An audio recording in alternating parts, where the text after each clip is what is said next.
Greetings, I'm Governor Pence.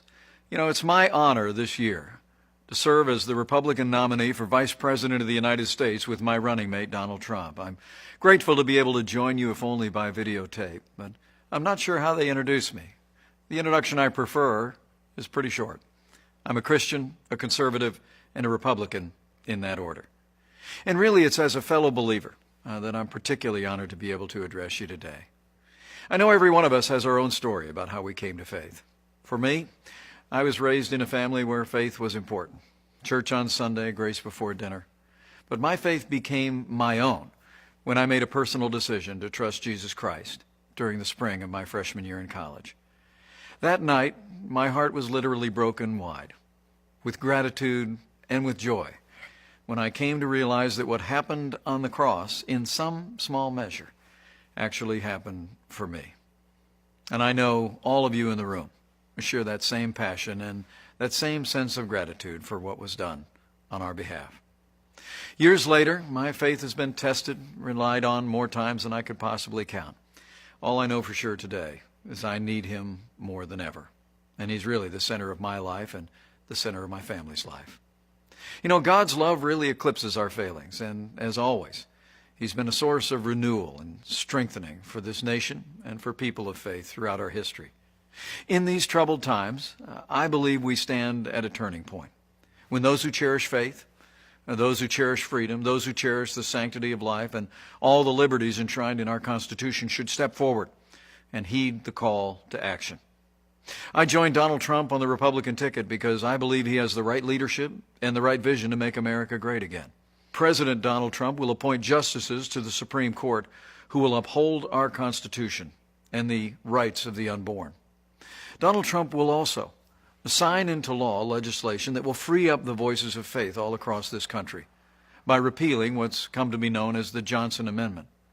The Johnson Amendment's literally been on the books since the 1950s, and it essentially threatens tax-exempt organizations and churches with losing their tax status if they speak out on important issues facing the nation from the pulpit.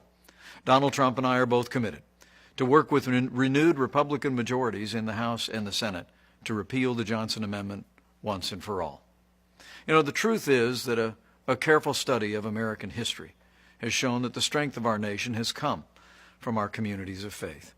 Throughout our history, it's been the voices of faith that more often than not have driven our nation to a more perfect union. It was the pulpits around the American founding that thundered against the tyranny of King George. It was the pulpits around America that spoke of the evils of slavery and brought an end to the scourge of slavery in America, even through a great civil conflict. And it was voices of faith and communities of faith that transformed our nation through the civil rights movement in our own lifetime, and we're a better nation for it. The choice today for all of us, though, could not be more clear. I've never seen a more dramatic choice in a national election in my lifetime. I truly do believe we're come to a time for choosing. And I think it's a time in the life of our nation when people who cherish life, when people who cherish our liberties, when people who cherish the great traditions that are enshrined in our Constitution should come together and support Donald Trump and our agenda to make America great again. In these troubled times at home and abroad, challenging times for American families, I'd like to encourage you to do one more thing, and that is to bow the head and bend the knee in the days that remain in this election. Pray for our country. But as you do so, please pray as Lincoln said was his prayer. Not so much that God would be on our side, but that we would be, in his words, on God's side. Because I truly do believe in my heart of hearts that what's been true for millennia is still true today.